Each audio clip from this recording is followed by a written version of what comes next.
Um, Hello, my name is Peregrine Honig. I'm a cis female, and I am the founder of All Is Fair, and I am co-owner of Birdies. I am Christian Mitchell. I am a trans feminine individual. My pronouns are they, them, and I sometimes use he, him. I am the director and owner of All Is Fair and Love and Wear. I identify as an ante-trans person, and that's a term that I made up, and I know that sort of adds to the complexity of this conversation, and I mean there's something to be said about how long the LGBTQIA acronym is, but I identify as ante-trans. In 17th century architecture, an antechamber, A-N-T-E, an antechamber is a room that leads into a larger room, like the larger hall of a cathedral. At amusement parks, it's the place where guests are told about the ride, and they right before they step on the roller coaster. So I'm approaching that larger part of my life, but where I am financially and how much time I can devote to that, and the decisions that I still need to make regarding that are still being tailored and nuanced. So that's how I consider myself. But definitely still within the larger spectrum of just a trans feminine person. I'm a cis female.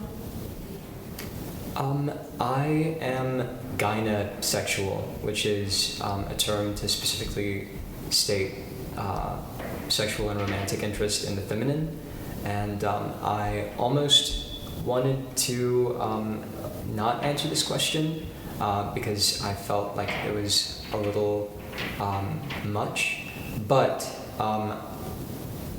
my recent experiences being a trans person, when someone learns of your gender identity, then they try to place your sexual identity as well, and that can lead to some really uncomfortable situations. So I thought that it was important to note that as well. I like to have sex with people I'm attracted to. I would consider my style a culmination of my most successful mistakes. Growing up, my parents used to hide my clothing from me when I was sort of experimenting and coming into my gender identity, and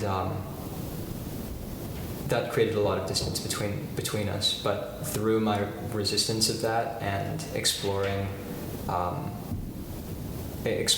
that part of myself, it led to a lot of experimentation, but also a lot of embarrassment. And so I finally worked through that, and my style now is just what I'm most comfortable with, and what what works for me the best versus what hasn't, through that period of just wearing anything that I could get my hands on, really. I grew up in San Francisco on the Castro, so I was lucky enough to experience heavy costuming and just the ability to tell a narrative with your body. My closest friend is my little tiny Jewish grandmother who grew up in New York, and so I think I reached for costumes and I reached for objects that are beautiful to me and stereotypically feminine patterns and flowers and things like that, but also some cross between like classic and costume. No. Our products are made for people who are experiencing gender dysphoria around their chest area. So that's typically individuals who are within the trans masculine community, and they're looking for a garment that compresses their breast tissue. And while we plan on moving into providing products for trans feminine individuals, right now that's not our focus. Yeah. I've tried on our compression garments to see how they fit, but it's not my place to wear them. I started thinking about All Is Fair in 2015 when my friend was transitioning, and what was available to him at the time, I felt was not very high quality or in the context of what he was looking for. It wasn't for a trans body, it was more a compression garment that was focused on sports. And when I went online simply to see if I could find something that I could gift him, there really wasn't at that time anything that I felt was sufficient or well made. All Is Fair became a business in 2016 after a successful Kickstarter. So All Is Fair and Leavenware is based on a John Lilly quote, All is fair in love and war, from the 1500s. And it references this idea that when you're fighting for what you believe in, or when you are fighting for a territory, or when you're fighting for your heart or for somebody else's heart, rules are not applicable, and even if they are, you're going to break them to get what you need and get what you want. It really came about, well, we know each other. We've known each other for maybe 4 years now, and there was just, I happened to pass by the shop, and from the moment that we saw each other, and I think that maybe it was our personal styles maybe reflecting as well, but there was like just something clicked, and so we have a great friendship and a great sort of mentoring relationship as well. But we started working, our business relationship came about out of sort of a social need and recognition for change within the brand. The LGBTQ community is very protective of itself, especially the transgender community, and rightfully so, because they're one of the most marginalized and oppressed groups in the United States, if not definitely the world. And so in response to a cis woman owning and directing a clothing brand, the reception was mixed, to say the least.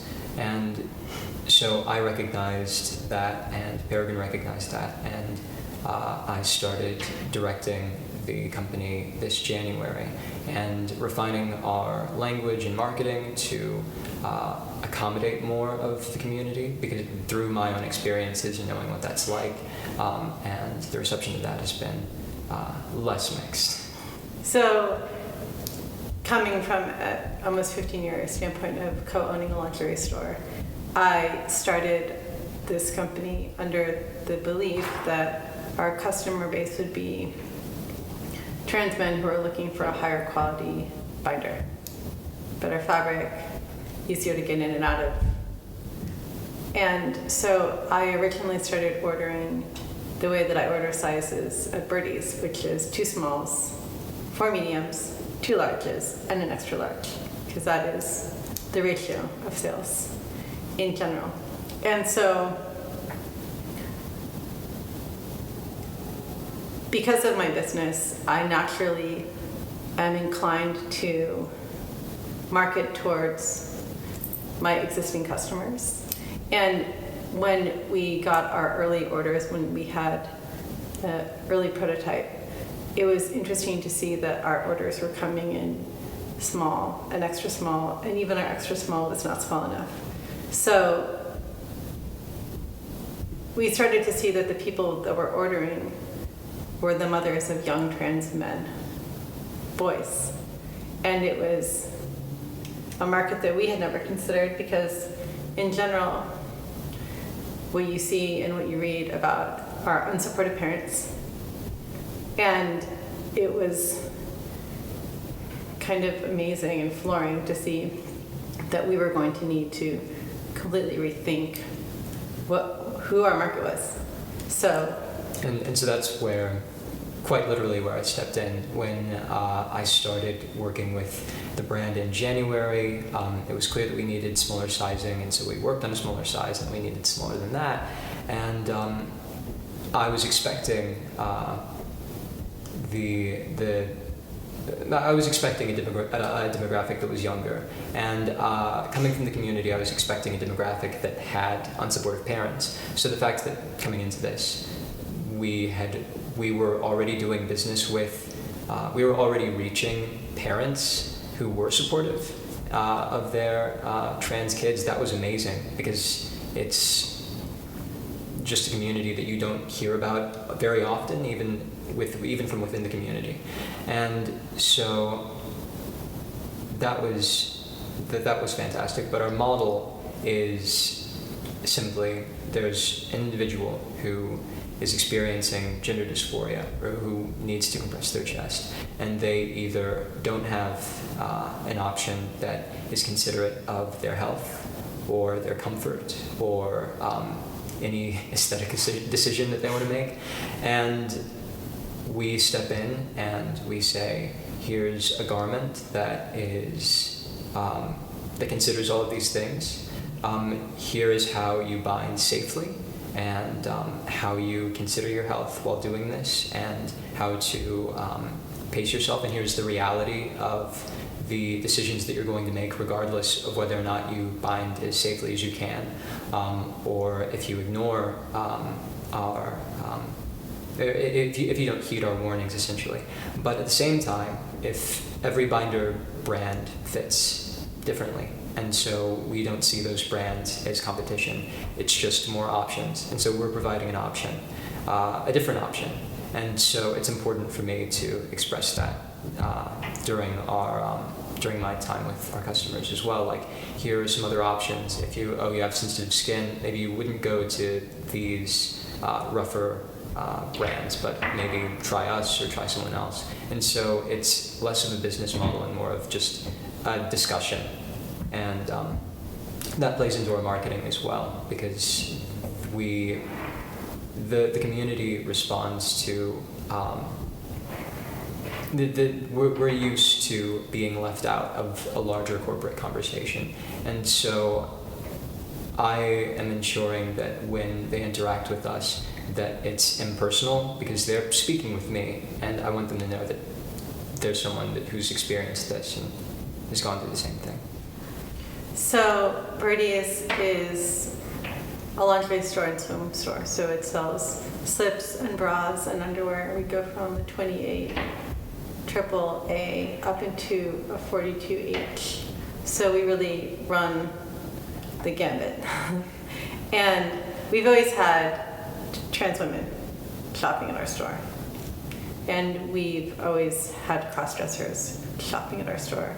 It's an inclusive business, and everyone that I hire is sensitive and intuitive, and I have a really great crew of intelligent, creative humans that work at my business. My business partner is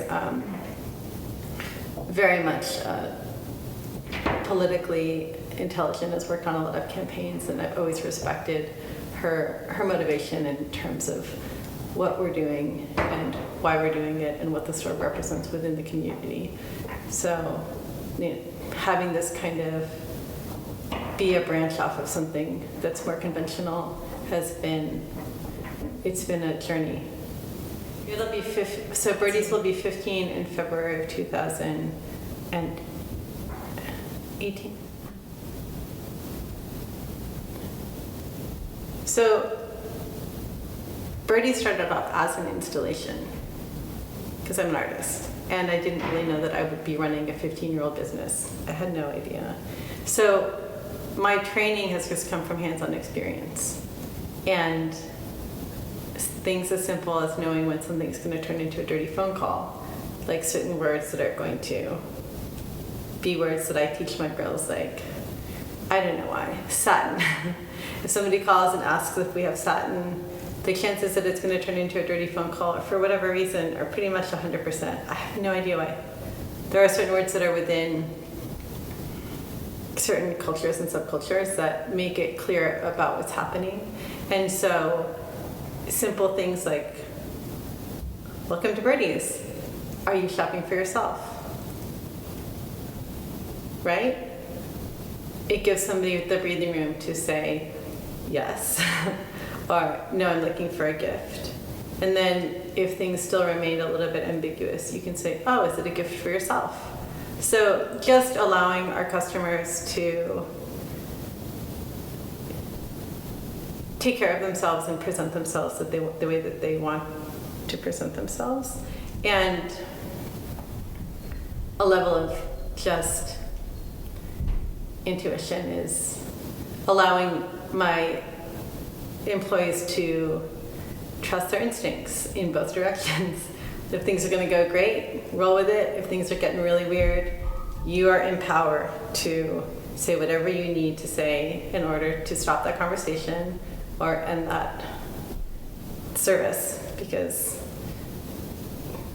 there is an end game, and that is for everybody to feel good when they're at work. And we are in the sex industry, right? It's lingerie, and it's about something that's complicated. And if somebody walks into Birdies and says, I'm looking for something sexy, well, we have to say, well, what's sexy to you? Because it's different to everybody. And with all is fair, it's not about sexuality, it's about gender.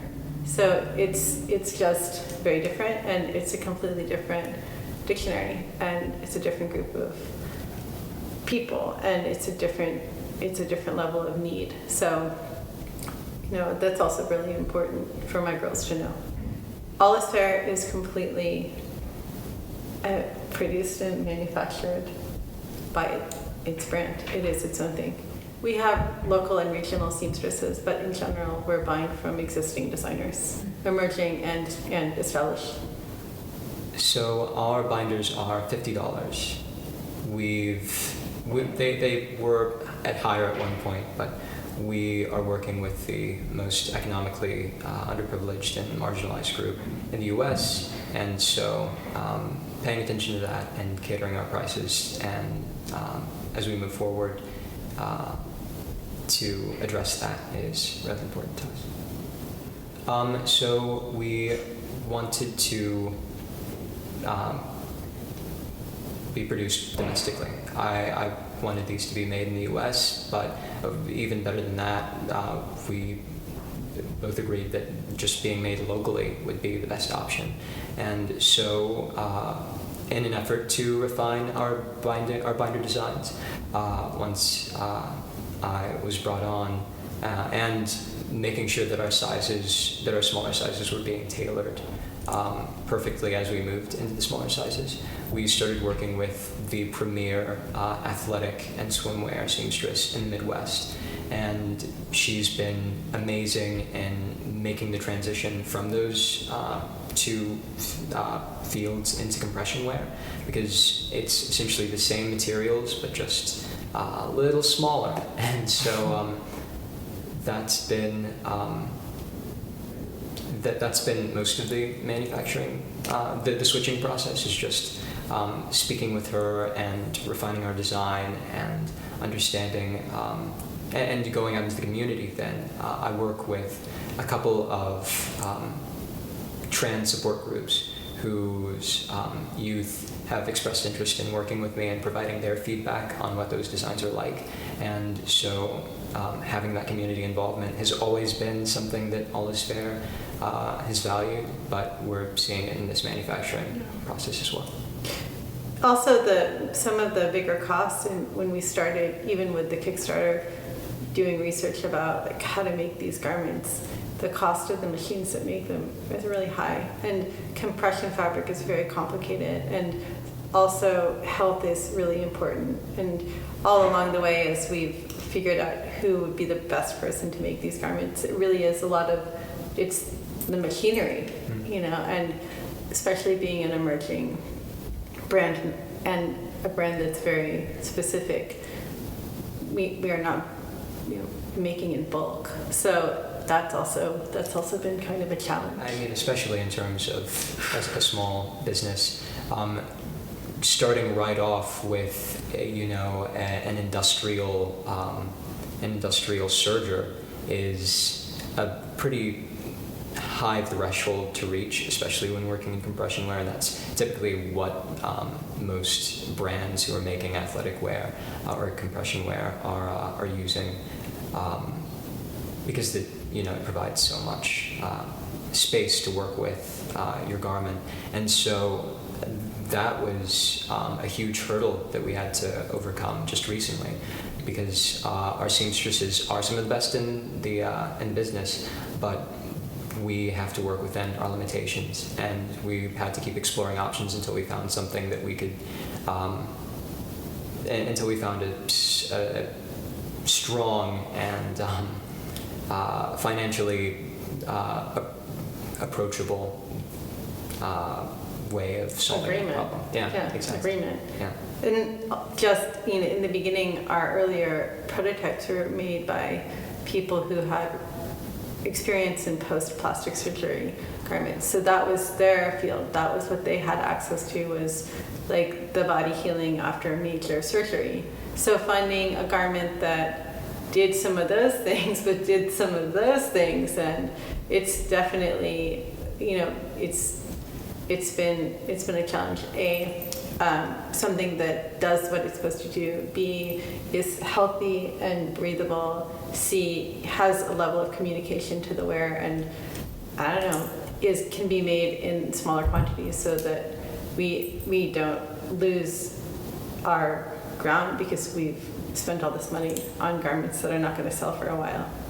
I had a seamstress who built a prototype and then decided that they didn't want to be affiliated with making garments for transgender people, and that was really that was pretty hardcore. Like, I didn't really understand why. I think I have a level of innocence when it comes to discrimination, and in terms of it coming from both sides, like people who are extremely uncomfortable with the idea of somebody having that kind of control over their body to present themselves the way that they want to present themselves, people that are very close-minded, and then also resistance from a community that feels that they, of course, would like to only buy from their own people, and I get that too. And so just the journey from like figuring out costs and figuring out ethical costs has been really very complicated, and it's definitely been like a learning curve, because we're all learning every day. There's new language and new ways to consider things and address things in all fields, but especially this, because it's a compromised community, and we're trying to offer something that is helpful. There was a moment where I was where I had a meeting with a seamstress in her home, and of course you walk in and there are quilts with crosses, and everywhere you look there's like a quote from the Bible, and there's like a lot running through your mind as far as like what the next 5 minutes are going to look like and how that conversation is going to play out. But despite the current political climate, you still can't judge a book by its cover, and I mean that's kind of part of the entire the greater conversation that we're having here. And I have yet to have a conversation like that that has ended poorly or without their support. And so our political stances are values, definitely. And if you're not sacrificing anything for your values, then it's not a value. And sacrificing that small amount of comfort to take that risk and express truthfully, like what we're doing to even people that you think are going to marginalize you, is worth it in the end, I guess. So I wake up and I start responding to emails. And usually they'll be from a concerned parent or someone who is interested in purchasing a binder, but they have no idea where to look, and they don't know how to go about measuring themselves, and they don't know how to bind safely because they're afraid of the consequences of doing that for elongated periods of time, or they're afraid of their child doing that. And so I usually navigate them to our binder safety information, and I talk a bit about what we do as a brand and what we can provide, and I give them a list of options to consider. be it other binding brands or different ways to bind entirely, like using sports bras and not going the commercial binder route, and other safe options. So that being said, that's usually my day, responding to emails if I haven't gotten a question from a textile student who's interested in doing research, or but once I finish working on emails, there's usually one of those that's scheduling a fitting, and so almost once a week I'm meeting someone who's interested in buying one of our binders, or I'm meeting someone who is helping us fit our prototypes so that we can fine-tune our sizing. And every other week I'm a youth advisor, and I meet with TGNC, transgender and gender nonconforming youth, and I sort of advise them in their day-to-day lives, as well as meeting with medical professionals who are also advocates for LGBTQ youth, and I speak with them about how we can better solidify our connections and share our resources and share my knowledge on binding safety with them, and typically they send their patients my way if they have any questions or if they're interested in making binding purchases. I think that I reached out to them. We also had really connected with Sarah Baum from Kansas City, the Free Health Clinic. So Really? yeah, we planted some seeds with passages, and Anderson Rich we'd started trying to figure out as we realized that our product was a younger product, we started to reach out to the younger community and see what do you need? Because we were really in the dark. And so there's a couple of little seeds that he's definitely harvested in terms of making things come to a consistent level of fruition with the brand and with safety, and also making it so that there's accessibility. And now they use the graphics that I was originally creating for our binder safety guide during their presentations. So it's awesome. And they've agreed to work with us as we move forward in sharing their research, and they're fantastic. Oh my gosh. We have one style currently that's been through 2 prototyping stages, and we're in the second one currently.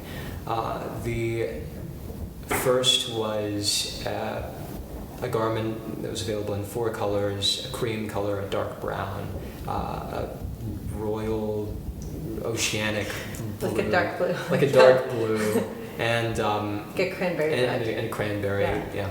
And it was a standard sort of tank style binder, and those are really popular. But our second prototypes, as we've been going through the fitting process, they're very similar style.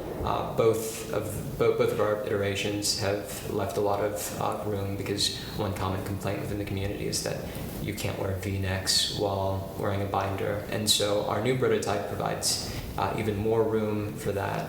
All of our binders have the zipper, of course, but now the feedback that I'm getting now is that while the tank style is great and anyone can use it, there are a lot of individuals who want to wear crop tops, or who just like it's commonly referred to as a tri-top. They like the tri-top style that sort of stops mid-chest. So that's very popular within the community, and we might look towards those options as well. So, as I said, there are a lot of different binding brands, and a lot of binders fit everyone differently. But one thing that isn't entirely understood by, I think, maybe these brands, and definitely the community that relies on them, is that the way that something is constructed greatly impacts not only the level of compression that you're receiving, but also the safety of that compression. And so while there are definitely a lot of options that explore different styles and different ways of putting together these garments, there are really only there are a lot more restrictions than people realize to make a garment that's not only effective but also safe. I think the most high-profile example that isn't exactly what I'm referring to, but swimwear binders. Binding and exercising is not a good idea because you're compressing so much of your lungs and you're putting a lot of stress on your body. As it is, it's not safe to exercise and bind. And so marketing something as a binder that you can swim in, where you need even more lung capacity and you want to be able to use you want your body to have complete access to itself. That's something that we've been struggling with addressing, and I don't think that it's something that everyone is conscious of. So while we want to move towards other styles, there are a lot of technical restrictions that impact safety that it hasn't been communicated with, and hopefully it won't get to a point where something happens before people realize that there are certain ways that there are certain instances where binding just really isn't safe, regardless of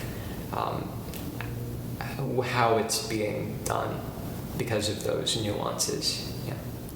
Yes. A lot. Yeah, I give talks on binder safety to a few youth groups. We have 10 steps, and I won't go through every step and give the whole spiel, because you can access that at allisfairandloveandwear.com/safely, and you'll be fine there. But the binding research project, the Binding Health Project, highlighted this as well. While the community recognizes not binding for any more than 8 hours, some say 12 hours, but 8 to 12 hours a day, it's much more important to focus on not binding 7 days a week and having off days, so to speak, where you're just giving your body some time to rest and detox from the compression. So that's important. Also, cleaning your binder and making sure that you're doing that on a regular basis, because there are so many emails that I get about people who experience skin rashes, and while a huge part of that it can be chalked up to the material that the brand that they has chosen to use and how friendly that is to skin. A huge portion of that is just whether or not you're washing it on a regular basis and you're giving yourself enough time, at least that amount of time with it off to wash it. And another big thing is just not sleeping with it on, and not exercising with it on, and not swimming in binding. You can get in water with it, you can get it wet, and even though the huge thing about swim binders is that that a lot of materials hold chlorine, and so most binders that are marketed as swimming binders just don't hold that chemical, and so that leads to more skin issues. But just not exercising and doing very intensive things while binding, physically intensive things, definitely, because in the long run, the decisions that you make about this are going to impact your physiology, regardless of how you bind. But it's really just choosing how much of a say you want and how that's impacting you. So this is our extra small. We have the compression material focused on the chest here. Would you mind holding? No, that's good. We have the compression material localized specifically in the chest area, and so our first iterations didn't have this, but it also wraps around the back as well, and it's using like a very soft but still stretchy. Yeah, it's pliant. Yeah. Mm-hmm. Here is where the comfort is definitely felt the most with this fabric, but the internal lining is also, as we were looking at different fabric samples, we were exploring what compressed the most and then what was the most comfortable. And in every single testing, it didn't matter how much less the compression was. The comfort won every time, because it was just such a breath of fresh air, literally a breath of fresh air, that they would trade, that our fitters would trade comfort over compression any day.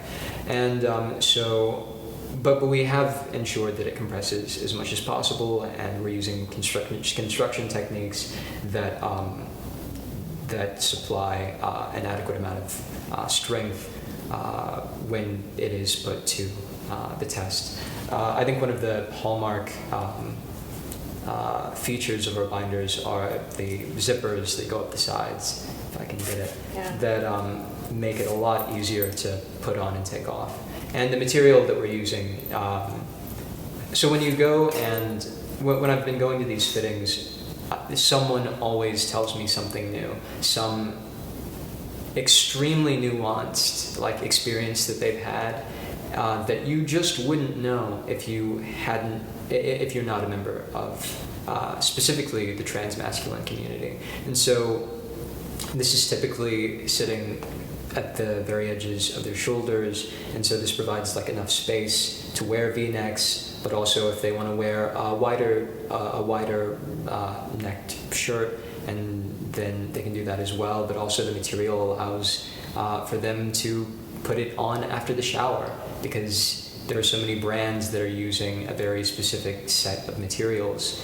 And of course we all like getting dressed after we shower in the mornings, but the moisture in the skin, I guess, just doesn't cope well with other materials, and this does. And so just little things like that are really probably the most important aspects of the binding, despite all the thought that's been put into everything else. It's really what sets it apart. And well, even the zipper, moving away from an iron hook like you would have on a bra, those sorts of things are really important, because you want to be respectful to somebody and not have them have to do that behavior that they're trying to move away from. So it's nice that it's a garment zipper and not something that references another garment. And I should probably go into detail about this, because I think that technically speaking, it's something that should probably be shared. But when you're leaving the amount of compression up to the wearer, and of course there are always going to be ways around this, but just taking responsibility as a provider, you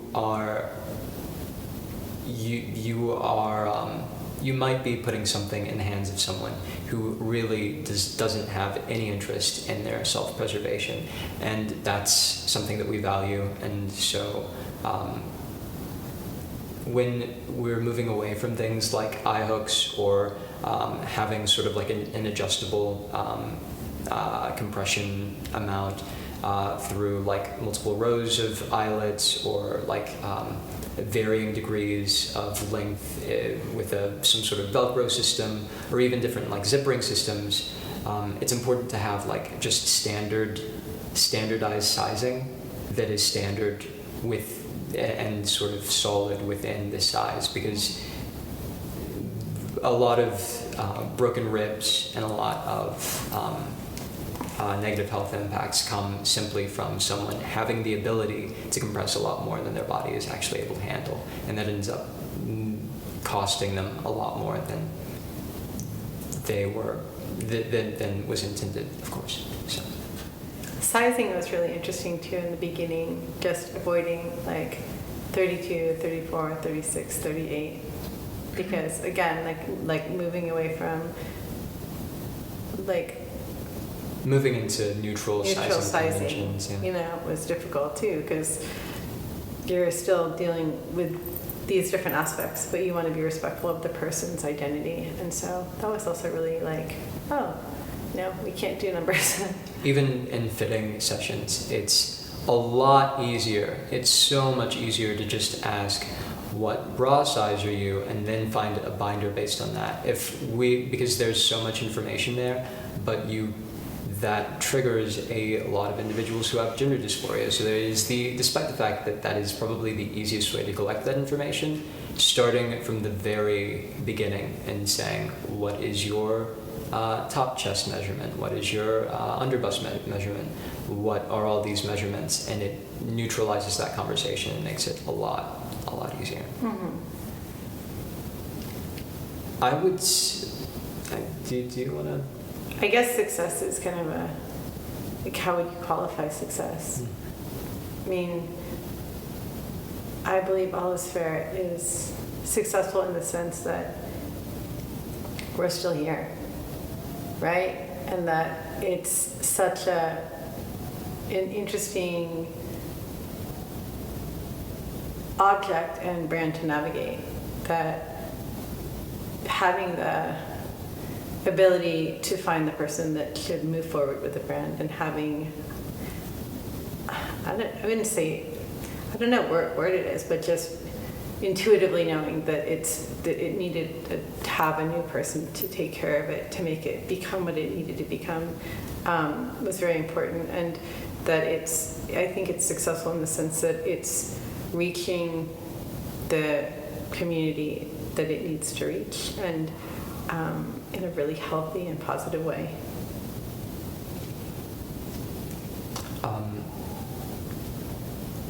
I think that the most successful thing about the brand, from my perspective, is turning this into something that I would have needed when I was going through this very confusing part of my life. And the connections that we're making with people within the medical field and medical researchers, like the Binding Health Project, and the growing number of clinicians and therapists and medical professionals locally who are reaching out to us and starting to work with us, and just starting to see the integration and the importance for this discussion within that field is going to lead to hopefully a lot more successes, whether they're with All Is Fair or not. So, definitely that integration. That's probably the best thing that could happen. Also, I mean, we talked about this briefly, but like the loyalty. I mean, having a mother who has a trans child who they've just been patient with us, and as we figure out how to make things better, it's just been really nice to have a client base. It's like we're all kind of in this together. Oh my gosh. Right? Coming from the retail and coming from like working within the retail world, like having no matter what has happened, and we have gone through a lot with this brand. Most recently, we dealt with a cyber attack, a very transphobic cyber attack. And, typically within the retail world, if one thing is off, you can end up having an extremely negative experience with someone. And I think that might be another reason why more people look to the trans community as far as serving them goes, but they've been the most understanding individuals to work for and work with, and I think that we're seen sort of as oversensitive, but they have the thickest skin, and they're extremely resilient, and they're extremely supportive. So if we're proud of anything, definitely the people that have continued to stay loyal to us and support us. Yeah. I was surprised that people were so supportive. And I was surprised at how quickly people understood the idea that there was a garment that was missing from a culture, that there could be something better for these people. And I was really surprised at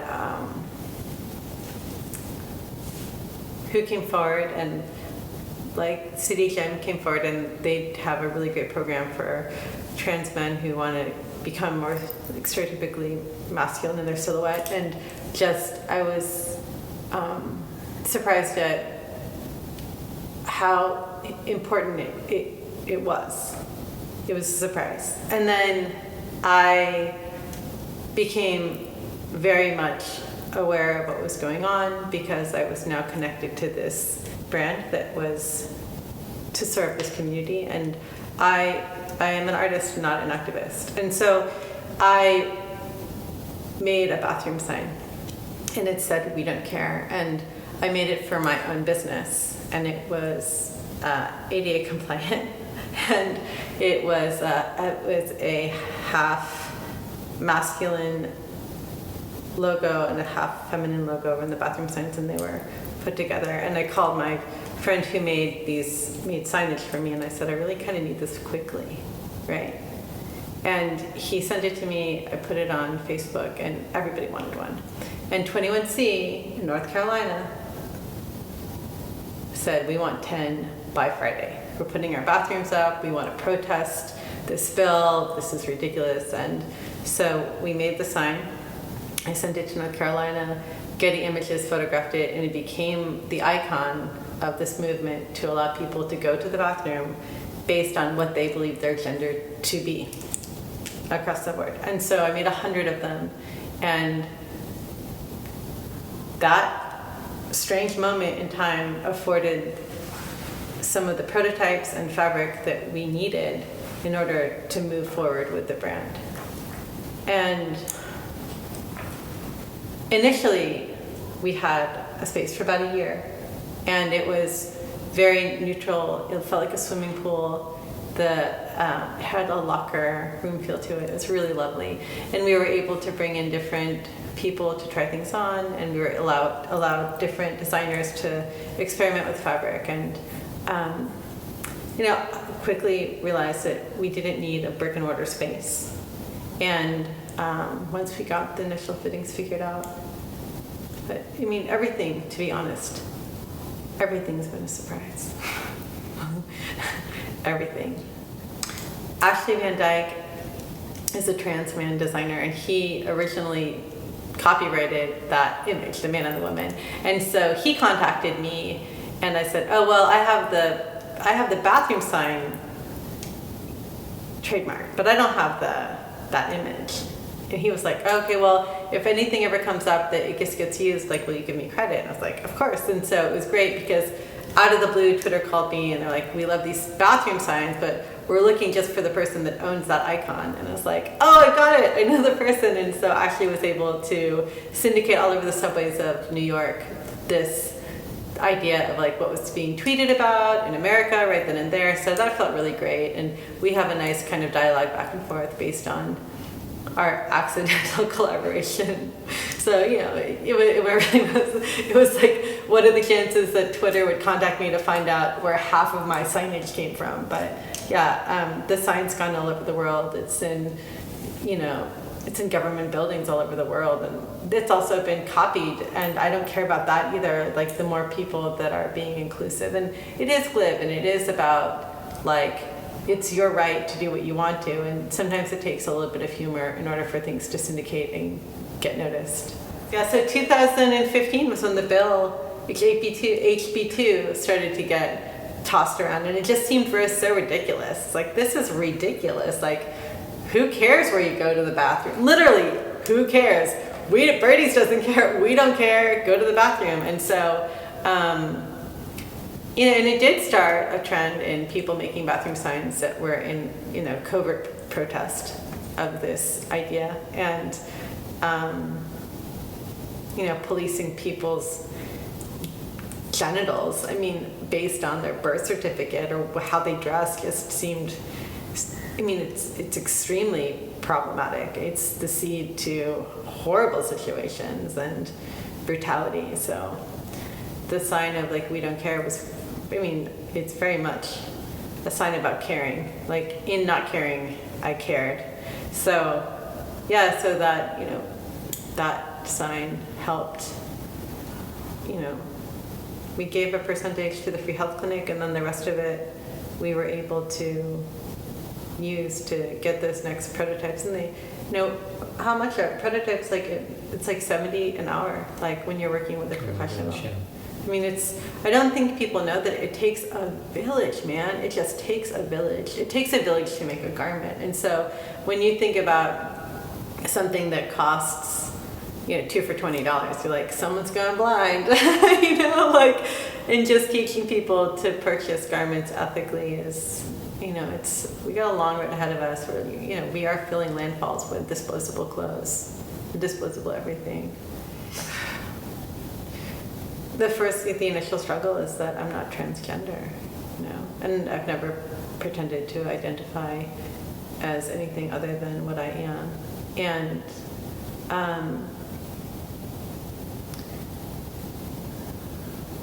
the struggle is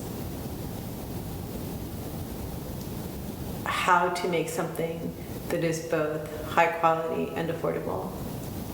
The struggle is having somebody break into my email account and try and announce that the business is closed because they thought I owed them money.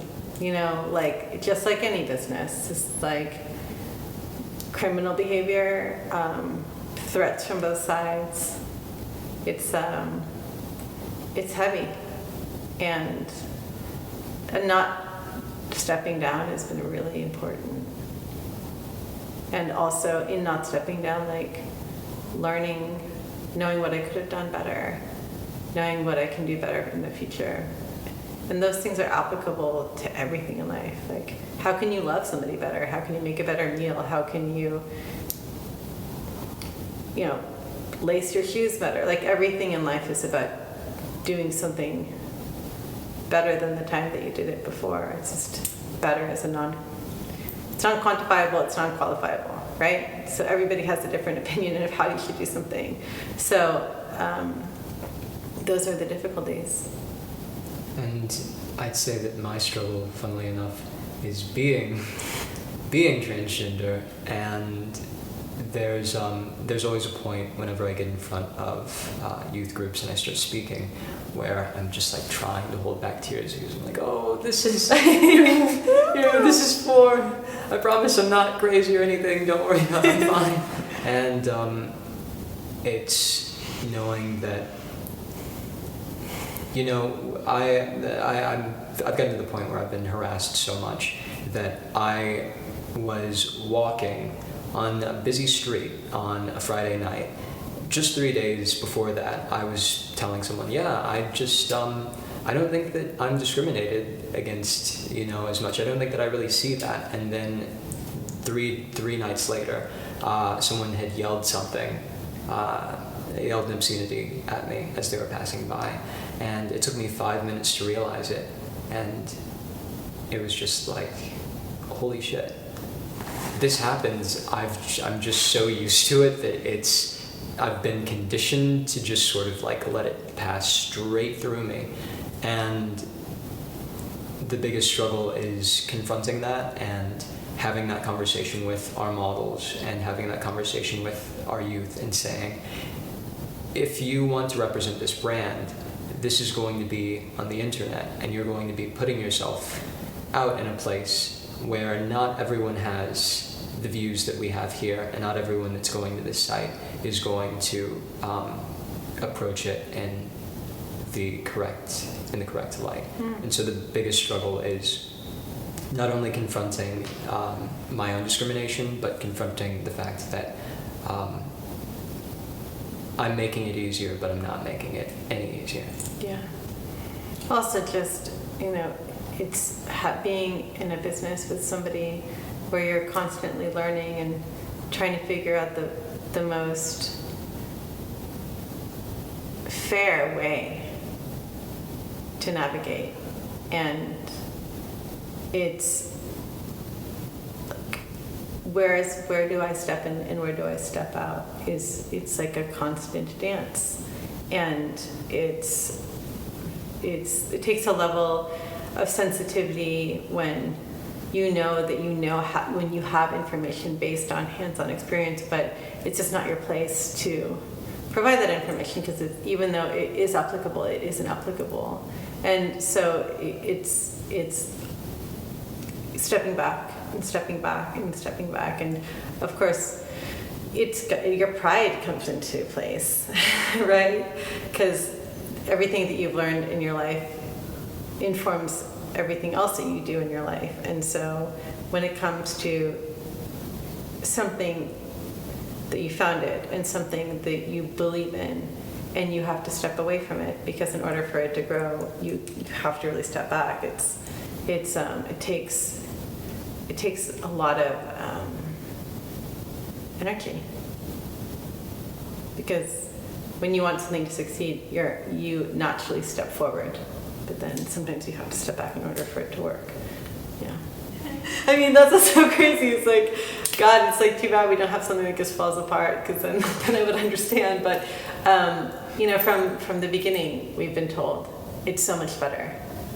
Like, it's so much better. Even at our worst, even in the beginning, our garments were so much better than what was on the market. And now with Christian, like, things are getting, like, 10 out of 10, 9 out of 10. I mean, like, we're getting such positive feedback, and I'm just so happy.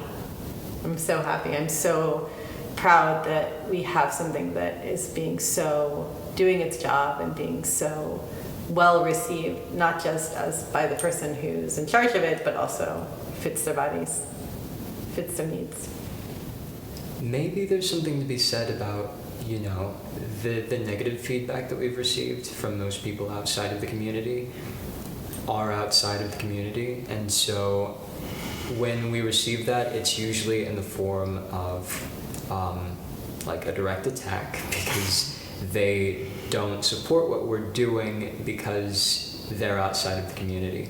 Or it's not understanding that as much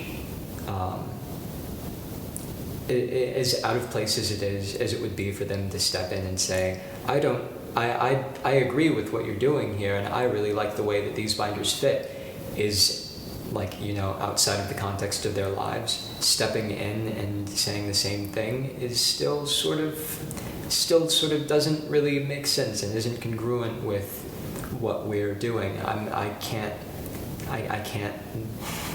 go anywhere with that. It's like, oh, I don't like what you're doing. Okay, well, you're not who we're doing this for. Like, we the chocolate makers, and I'm going immediately to this because I used to be one, but if someone comes in and says that they don't like chocolate or that they don't eat chocolate, but then has an opinion on everything that we have, then there's no way for me to improve that. So for the most part, anyone who's outside of the community, it's just, it doesn't matter.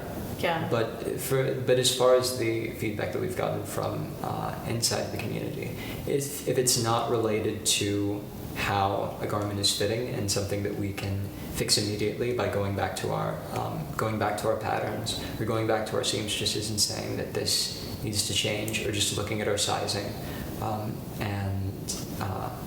Side note, we have a forum on our site where people can enter their own measurements, and we can work on sizing that's tailored for them, or start moving that direction.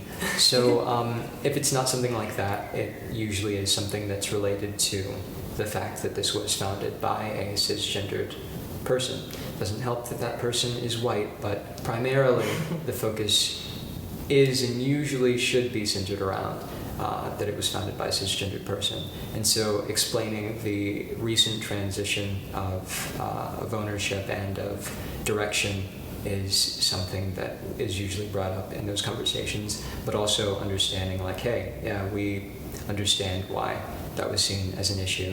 I'm never hesitant to bring up how helpful it has been that it was founded by this specific cis person, Yeah. because I would not be taking over anything it wouldn't be as successful if I were to step in, if anyone else had founded it. But that's still an important critique, and not something that is easily run away from. So you have to embrace what you can, and then also understand, because I do understand. And when I started approaching the brand, if I had, I was on the fence as far as being on the other side, but also knowing how important it was to not let this opportunity go to waste. And so if it's not something technical, it's just something political. And intent in this day and age is important to scrutinize, and so is execution. And so as proud as I am of like being a part of this community, those two things can still almost get in the way of actually making progress. So it's tricky. It's a slippery slope. It's just such a sensitive issue that like I have figure drawing classes on Monday nights every once in a while, and like we had a recent attack that was just out of control, and I wasn't getting a text back from the young woman who brings champagne to the thing, and I've been crying because I was so concerned that I had lost the support of this little champagne bar that I have a collaboration with. But it's like, it's that sensitive, you know? Like I was working on a photo shoot 3 years ago with this young trans man, and they were sitting naked and wanted these rubber things stuck to them. And I was like, oh, double stick tape is the best thing to stick onto the skin. Here, I'll help you. So there's a photograph of me sticking these rubber things onto this now trans man, but they're exhausted and sitting there. So they're using this photograph of me looking like I'm like sexually molesting and they wanted these rubber things on them. Like I was like, oh, I'll help you. Like, you want me to do it for you? Oh yeah, please, that'd be great. And it's like, are you fucking kidding me? Like, you're completely rewriting the story. Like, you wanted to be photographed with these rubber things on you. You brought the rubber things to the photo shoot, and they were trying to put them on with latex glue, which wasn't going to work. So I had double stick tape. Like, you're acting like you're rewriting your own history to make me look like a sexual molester. That's one thing that I should probably that I would want to add to the last question is that as sensitive as the community is, and it's usually criticized for being overly sensitive, and as protective of itself as it is, it's sort of a double-edged sword, right? So within any community, there are going to be people with ill intentions, and under a fucking statement. For every person, for every 5 people in the trans community that has, you know, great intentions and is out to protect their own, even if they end up overdoing it, there's also a comparable number of people who understand how to use that identity divisively. Mm-hmm. And so it's not only something that Peregrine has struggled with ever since starting this, but it's something I was born. it's something that that I think every marginalized group has to struggle with to some extent. That there are always going to be individuals who are out to use their identity to hurt other people or to put people outside of that community in be exclusive. Be exclusive. And it's like this amazing moment, and like this is like so crazy because he has talked about this extensively, where it's like, okay, so you don't want a regionally produced garment that's being sensitively tested on trans bodies, but you're totally cool with like buying some box store sports brand crop top, like that's a huge fuck you, dude. Because what? As much as you know, there was that discussion brought up earlier this year about buying like black products. Black people don't want to buy, and here we have intersectionality, I guess. Black products should be made by black people, and black people don't want to support hair product companies that aren't owned and directed and vetted by black people who are focusing on black people. But at the same time, some of the companies that get the most support out of this market are either run by cisgendered people, or they're selling, or they are cisgendered people remarketing garments for more money that are made for cis people to the trans community. So it's that's a completely different conversation that I really want to have. But it's like but there are so many internal issues just within this movie that you wouldn't think of. Yeah. because you wouldn't think to examine this market necessarily, or that there isn't this market necessarily, or you wouldn't think to examine the markets where those garments are originally coming from, because they're so specific, and I probably shouldn't say them because they'd be easily identifiable, but it's like, you've got to pick your poison. But luckily, we've been graced with someone who is more interested in just eliminating that conversation and providing like an actual remedy than just being a part of what's seen by the community as poison, unfortunately. But understandably. Yeah. Well, like there's, you asked us what we were proud of, and I think we are both proud of very different things. I think we're past that. Yeah, but I'm just going to go back a little bit because I think it's interesting. Because there is a big difference between doing what's right and doing the right thing. And sometimes like doing the right thing is more important than doing what's right. And so whether or not it's right for me as a cis white female from a middle class family to try and build a brand based on something that I know very little about, maybe it's not right. But I do believe that I'm doing the right thing, and I know why I started all this fair was from a place of empathy and compassion and need. There was a need. And so I mean, the same could be said about the fact that you have passed this on to a trans person of color who still, as close as we're getting, I still don't identify as trans-masculine, and I am not wearing the products that we have. So I feel as though as large of a voice as I should have in the community when it comes to what I'm actually producing, there's still a disconnect there. And sorry to interrupt you, the other thing that I think about too is that if I had laid it out on the table, like, oh, this is my plan.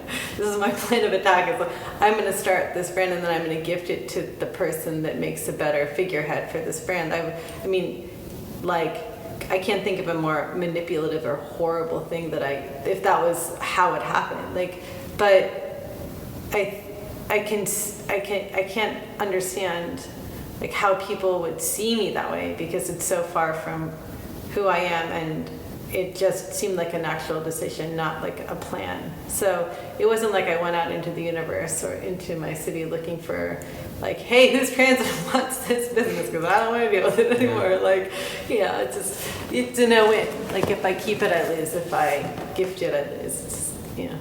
Navigating that discussion has been difficult, and with from my perspective and within the community, because I am all for criticism, and I think that critique is the only way to move forward. But there are times where if you get into a polarizing conversation about, I'm either going to support you or not, and if you were founded by a cis white woman, I'm not going to support you. And it's just like, well, I can't do anything about that, for one, and we're at the point where we are right now because of that, and two, there's no negating the importance that had in getting us where we are now. I've made a lot of changes to all this fair love and wear, and we've been focusing on refining our message, but by no means have I been doing that refinement on my own. Refinement is a two-step process. Mm-hmm. You have to start somewhere and then work your way to something better. And so, Kickstarter was tried and true, and I had one quick loan at the end for I think it was $2,000, just so we could meet our mark before the deadline, and then after the deadline was matched, a couple more people came forward and threw down. So it was really, it was an honest Kickstarter in the sense that we reached our goal. And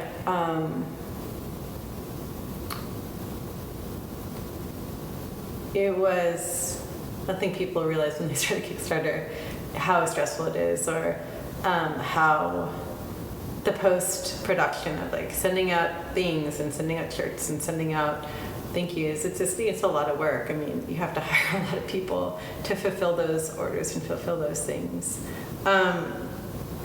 And it was, we used our money to build the brand, and you know exactly where it went, and it was expensive and difficult and interesting and transparent.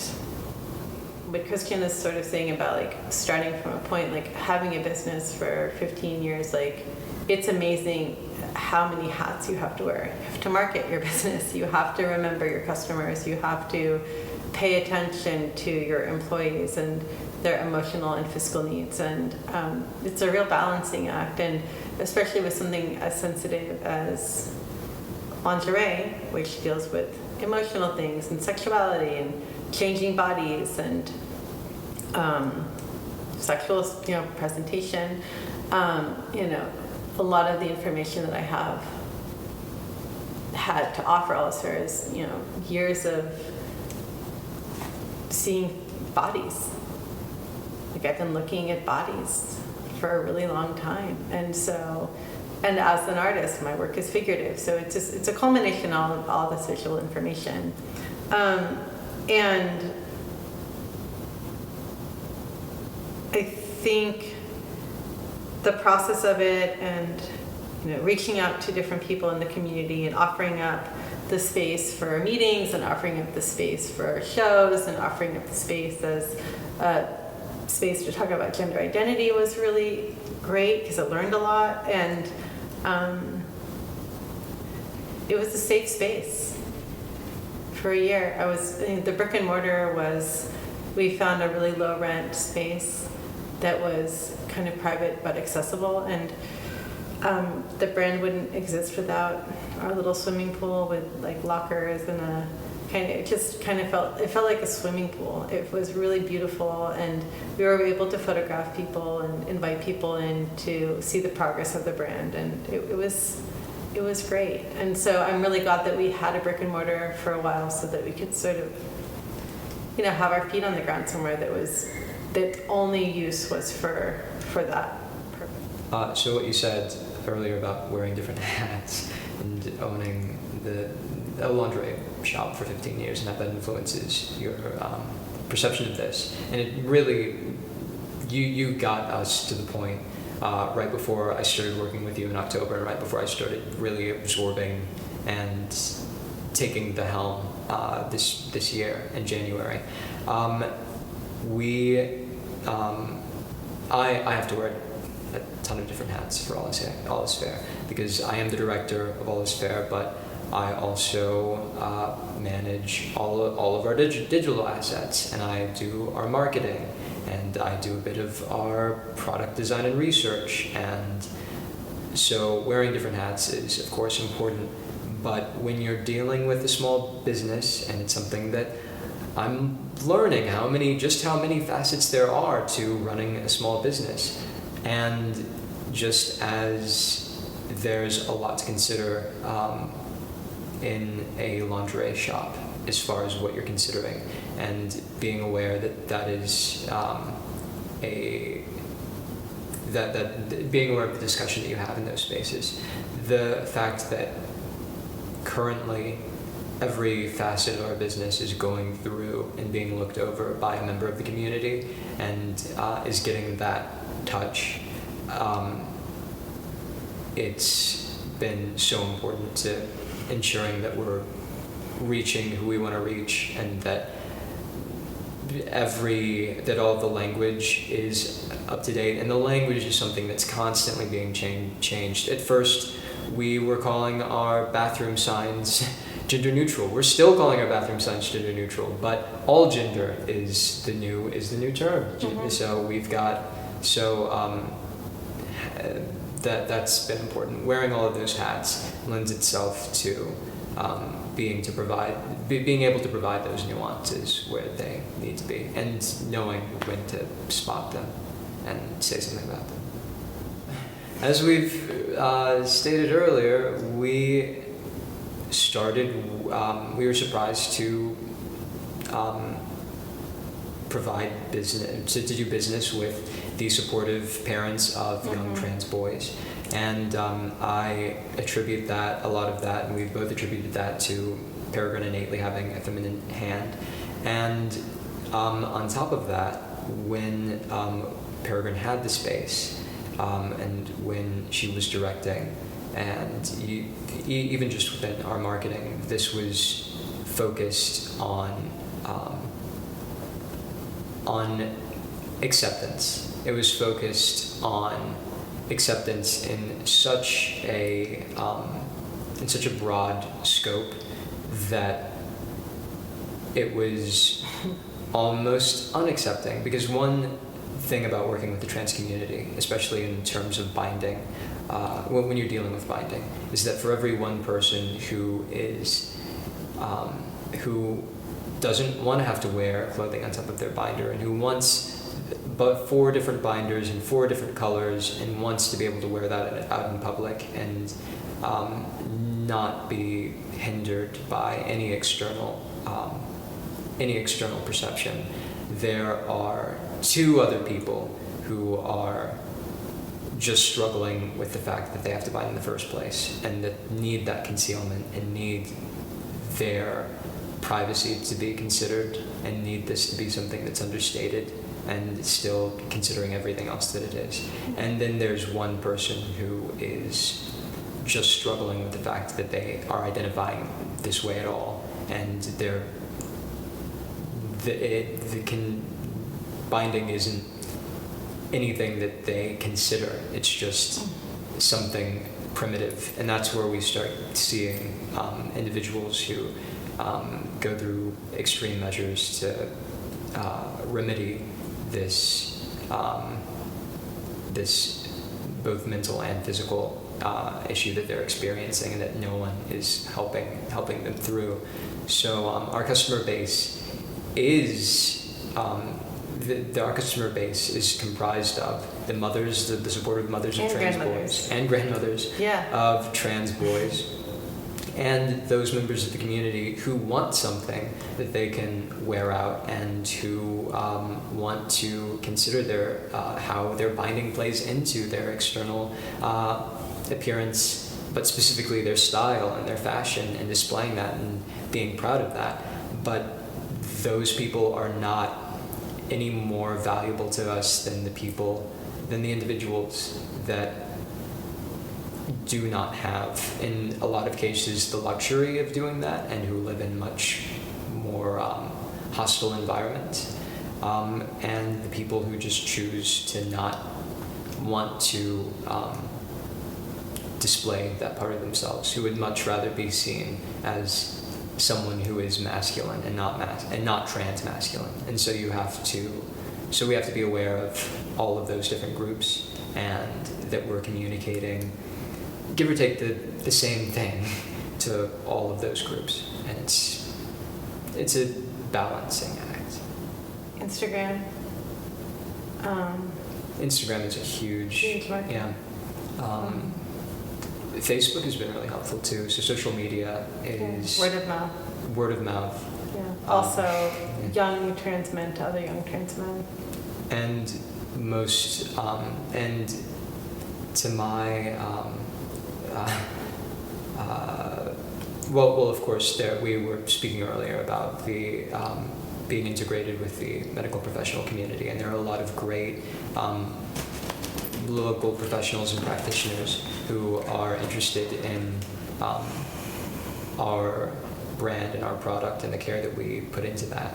And so more recently, a great influx of our business has come from their recommendations specifically. So that's extremely important, and I think that that's a conversation that, regardless of whether or not it's our brand, even though I'd really like it, I'd like it to be our brand, really like it to be our brand, regardless of whether or not it's our brand, that's something that I think that definitely more medical professionals should be taking into consideration.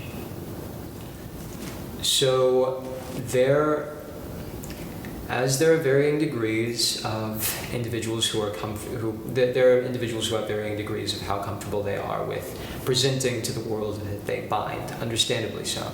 There are also there are individuals who have varying degrees of how comfortable they are with interfacing with a person about this purchase. So for a lot of individuals, it's very important that they speak to absolutely no one, and they do not have to go and physically meet with anyone while they're having this interaction.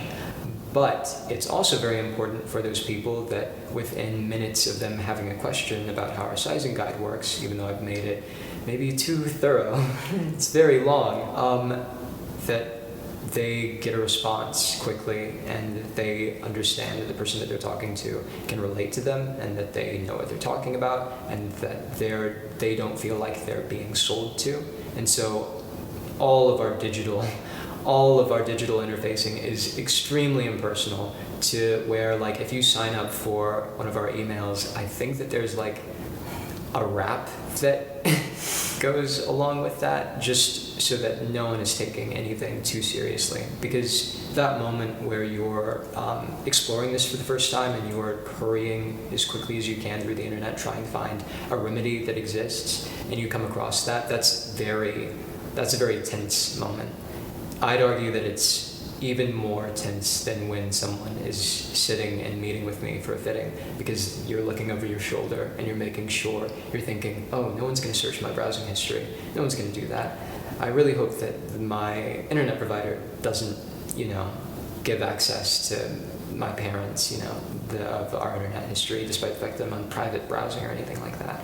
So making sure that every step along that digital journey is as comfortable as possible and private, but at the same time impersonal is really important.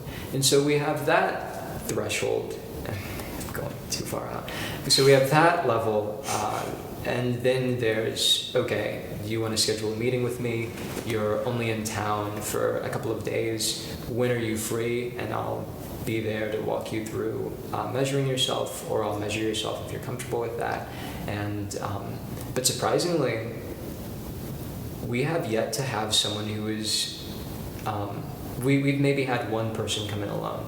The most beautiful moment, and it's on the completely other end of the threshold, is when they come in with their entire families. And then it's like, do you want me to close the fitting room door? You feel comfortable? Maybe you're too comfortable around your family, but it's amazing. Yeah, it's been fantastic. And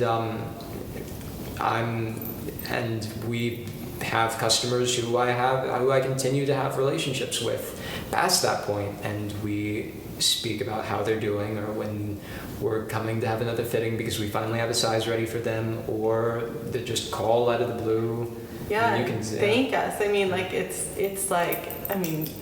pretty amazing. Like when you have somebody that calls you and is like, my son is getting better grades and he's actually like going to school because he feels better. Like, and if I had no idea going in that it would be mostly young people, but like having young people come in and just be proud, like just, hey, like they come in and they're like, you can tell they're just like, they're wearing their binder, they're feeling good, like they're having a better day. Like, that's all we're going for. This is really, honestly, that is the trade secret. And that sounds like a very I don't know, high level like marketing lingo. Like that's the trade secret. That's it.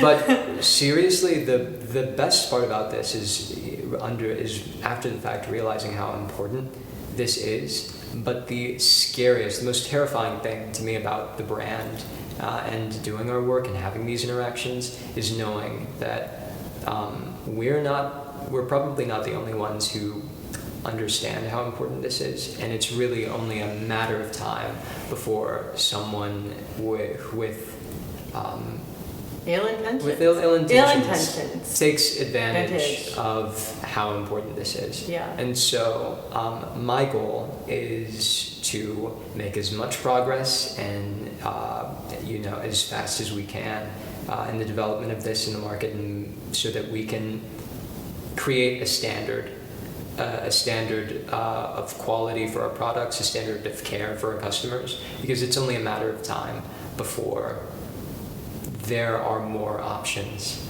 and For all the wrong reasons. for all the wrong reasons. Yeah. I think that last thing that we talked about, we've never even talked about it to each other. But it's like the unsaid thing, like we're racing against something, and it could look like we're racing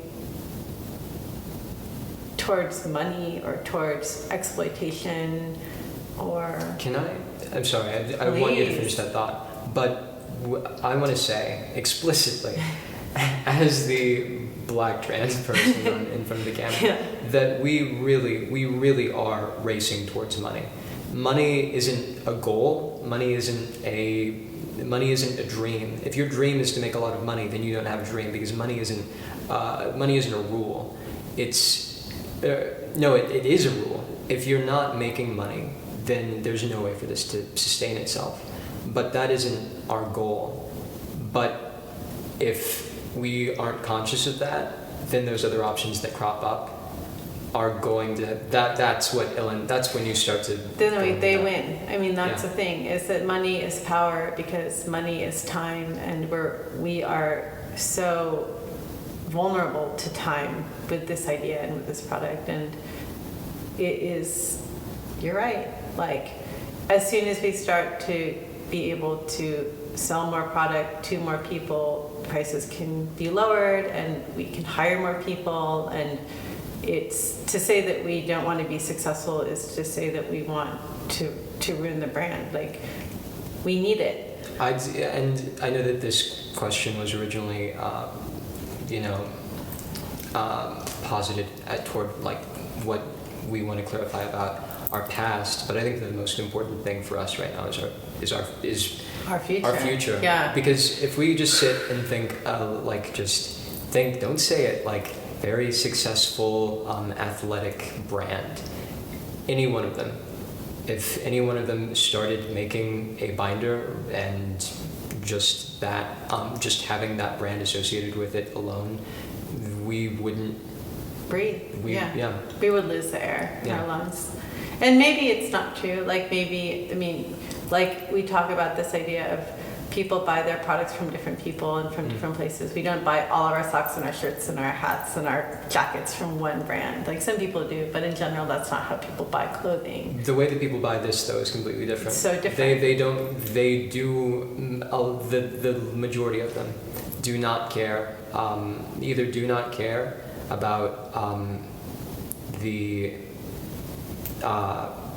how it's made and how it's made is going to impact them in the moment of purchase, because it is such a moment of relief just finding this thing. Yeah. And not even relief in finding it. Really, the relief comes when you finally are able to pick it up and take it into your room and you have it there in front of you. And a lot of that comes, in order to get there to begin with, in order to get to that point, it needs to be affordable.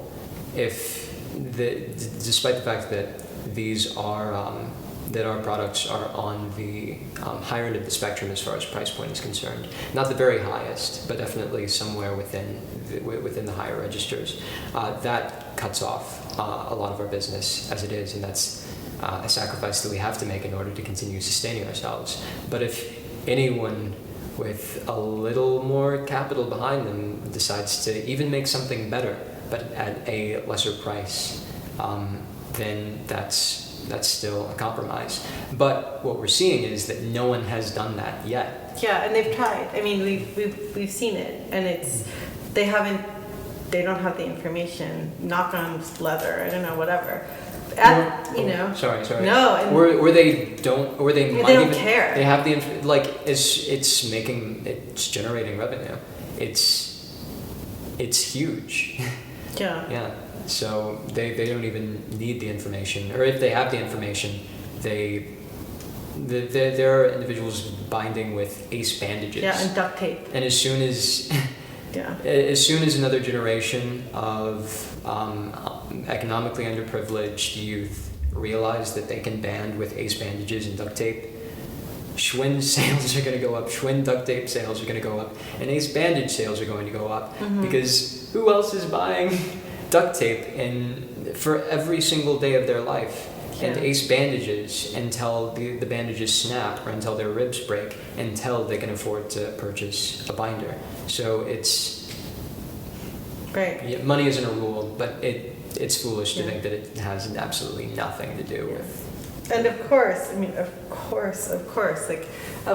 as soon as the brand gets on its feet and has some strength and isn't just growing, there's these awesome possibilities. Like, yes, we would love to sell one and give one away. That would be amazing. Please. God.